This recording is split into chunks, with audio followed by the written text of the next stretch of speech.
So ito mga ka-PHA, sa vlog natin na to, ituturo natin kung paano magpalabas ng ganitong kulay ng Syrian hamster. Okay? Kasi marami sa mga keeper o sa breeder na nasa hobby natin na ganito yung gustong mapalabas. At nag-e-eksperimento sila para lang mapalabas yung ganito, nanguhula sila. Pero dito sa video natin na to, ituturo natin kung paano palabasin ng tama itong mga to.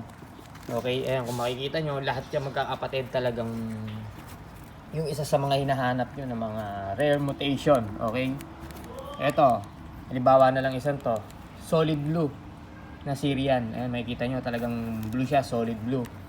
Ayan, meron din tayong banded blue dito. At syempre, meron din tayo ditong blue ras. Pag sinabing blue ras, blue siya, pero pag ginanon nyo yung balahibo, makikita nyo may pagka-brown sa ilalim. Okay? Ayan o. Makikita nyo. Ayan o.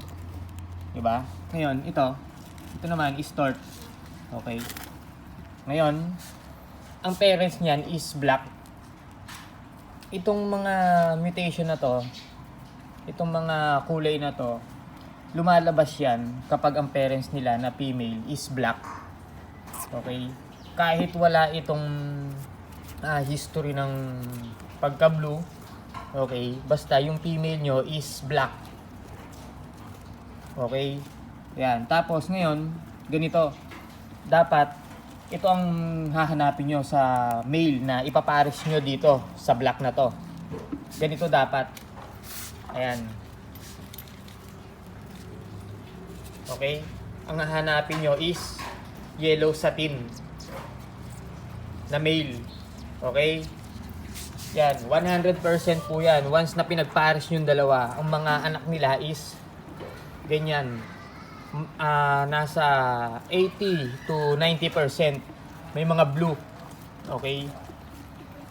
Ngayon, marami kasi dito sa abi natin na nanguhula lang, kaya ang nangyayari sa mga nagiging anak is parang ano na kumbaga yung tinatawag na broken line, kumbaga sabog-sabog na yung yung pinaka-mutation nila dahil sa mga ginagawa nilang experiment para mapalabas yung mga ganitong gusto nilang palabasin na kulay, dahil sa market po kasi natin napakamahal ng ganito.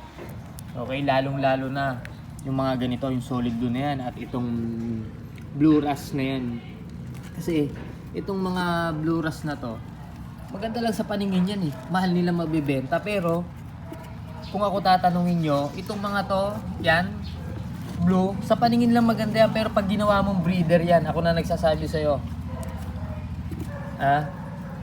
kahit gawin nyo pa, itong blue na to, halimbawa, itong banded blue na to, male. Okay? Humanap kayo ng ipapares nyo, sabihin nyo itong tort na to. Dahil, may history na siya ng pagka-blue, di ba? Kasi kapatid niya yun. Pag pinagpares nyo yan, makikita nyo yung mga anak nyan, walang lalabas na blue. Okay, ito gagawin natin dito. Related pairing tayo. Okay, ayan sa video natin na to. Yung part 2 nito, pagkalaki nitong mga to. Makikita nyo, pag paparising ko to, ito male tong banded blue natin. At ito, ang tort natin is female. Okay, wala naman kasing tort na male dahil magkaroon ng male nyan is abnormalities ito.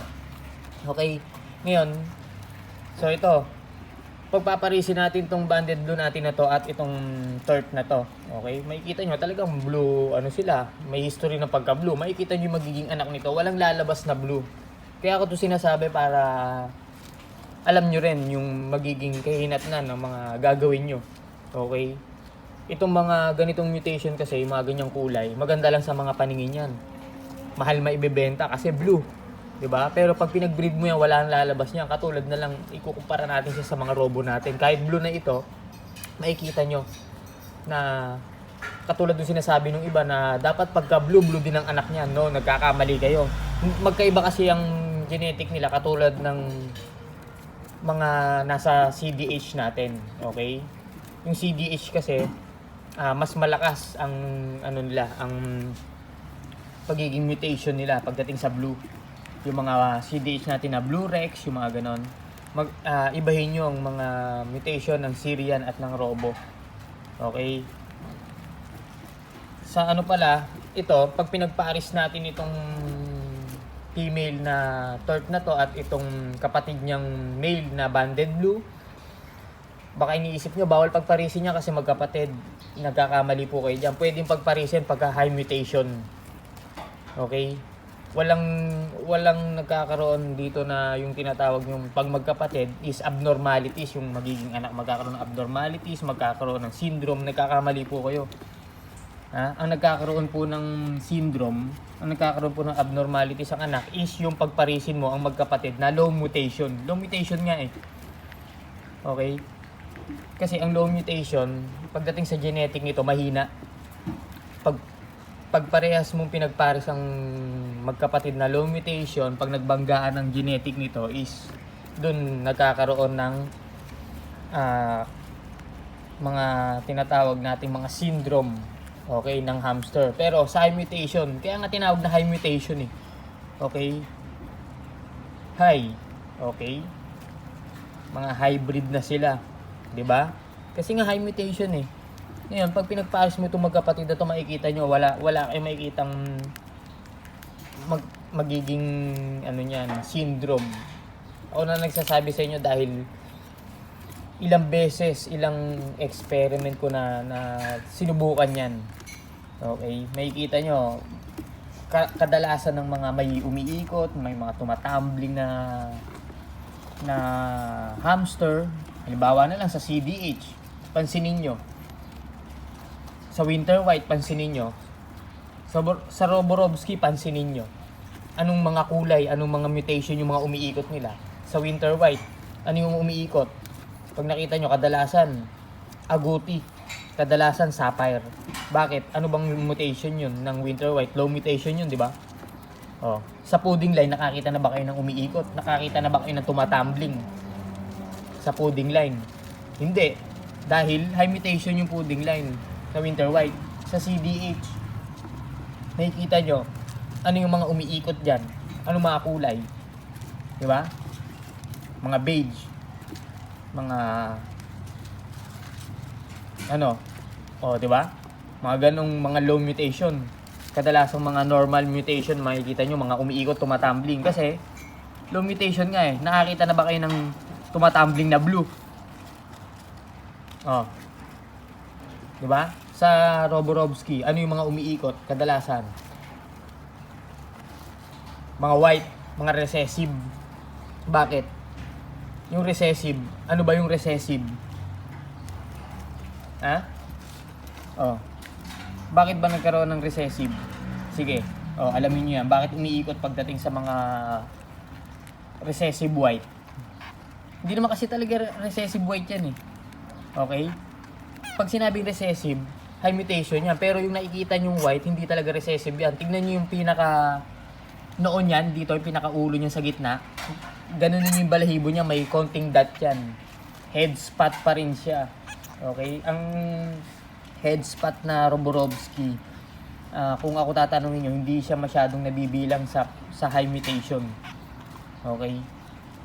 Hindi siya nabibilang dyan, kaya makikita nyo, kadalasan ng mga white na nakikita nyo, umiikot. Tignan nyo yung noon yan. Ako na nagsasabi sa inyo, merong dark spot yan na nire-represent niya na isa siya ay head spot. Hindi siya totally recessive white. Alam niyo, makikita nyo kung si PHA ba nagsisinungaling, kung ginagawa lang ba natin yung kwento na to, makikita nyo yan.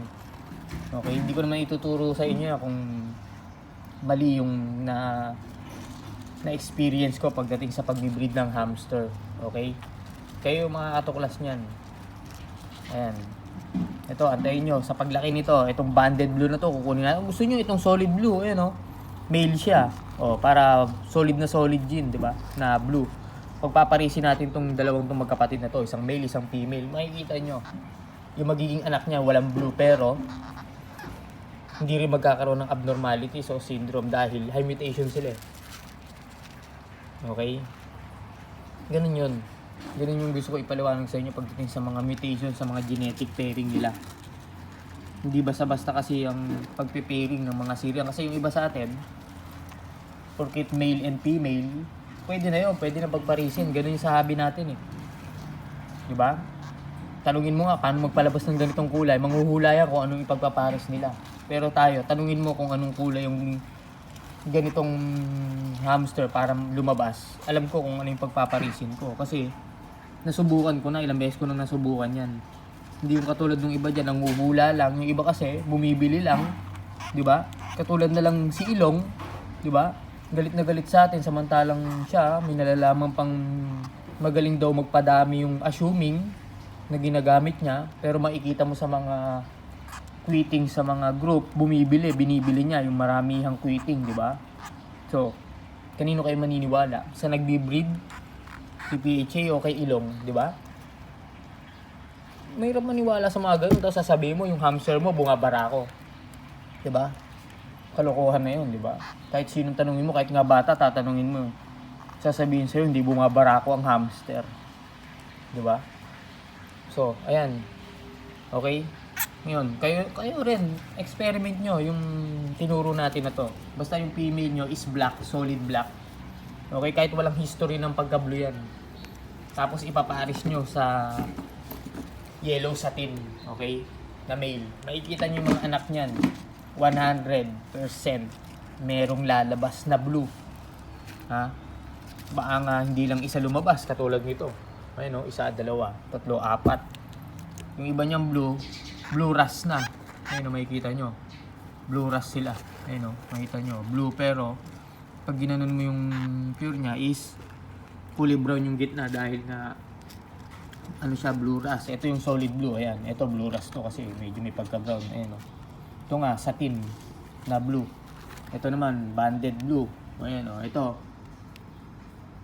Yung banded natin na black. Ito black na to, male. Pag ito ipinaris nyo dito sa torp, makikita nyo may lalabas na blue. Bakit? Kasi nandito. Ayan, tinuturo ko sa inyo kung paano tumingin, kung paano palabasin yung mga ganyan. Kung nasaan yung tamang pagpili sa mga anak, kung nasaan yung pinaka nila, genetic, kung saan naipon. Okay, nandito yan. Nasa black yan, ito, sa male na to. Yan, nandyan yan, nasa kanya. Kaya kahit iparis nyo to, makikita nyo yung mga anak nito. Lalabas sa mga blue dyan. Pero dito, sa mga to, walang lalabas dito. Ako na nagsasabi sa inyo. Blue na sila eh. Kumbaga, naabot na nila yung parang pinaka, ng mutation nila. Okay? Pinakadulo ng mutation nila, kaya hindi na sila basta-basta maglalabas ng blue. Ha? Ngayon, maiintindihan nyo kapag talaga nagbi-breed kayo. Pero itong tinuturo natin na to, hindi nyo maiintindihan nyo kung hindi kayo nagbi-breed. Kung puro lang kayo bili. Okay? Kung puro lang kayo bili sa hobby natin, buy and sell yan, mga ganun. Yung hula-hula ng pairing yan. Diba? Masusurprise ka na lang. May blue. Uy, may blue lumabas. Wow. Swerte. Diba? Ganun lang yun. Hindi natin kailangan manghula dito sa hobby natin kasi kaya nga may experiment, di ba? Paano ka tatawagin breeder kung hindi mo alam kung paano magpalabas mga ganitong kulay? Di ba? Si PHA talaga pinag-aaralan niya para mapalabas yung mga ganyang kulay. Okay? Hindi tayo nanguhula para lang lumabas yung mga ganitong kulay. Yan, makikita nyo, ito sa vlog natin na to, ito. Kukunin natin tong male na to. Di ba? Kukunin natin tong male na to. Ipaparis natin sa ibang female yan, makikita nyo. Pero yung mga anak nito, ngayon pa lang sinasabi ko na magkakaroon ng mga blue. Pag ito ang kinuha nating breeder na male, okay? Hahanapan natin ng kapartner na female yan, tingnan nyo ha. So paano? Mga ka-PHA, kayo na lang din ang humusga kung totoo yung mga tinuturo natin dito. Diba? Pero ito masasabi ko sa inyo, wag nyo nang kukunin yung mga ganito pag solid blue na at gagawin yung breeder. Wala na kayong mapapalabas na blue dyan. Sasayangin nyo lang yung pambili nyo sa mga ganito. Ang mahal pa naman ng benta ng mga nasa hobby natin ito, lalo na pag ginagawang business yung hamster. Magkano yung ganito sa kanila? Libo na yan, di ba? Posible makabili ka ng 500 yan. Di ba? Makakabili ka kay PHA 300. Ayun o, blue. Ito. 300 lang kay PHA yan, mga ganyan. So, paano? Mga ka-PHA, kayo na lang humusga. kung totoo ba talaga yung mga itinuturo natin dito sa channel natin. Ayan o.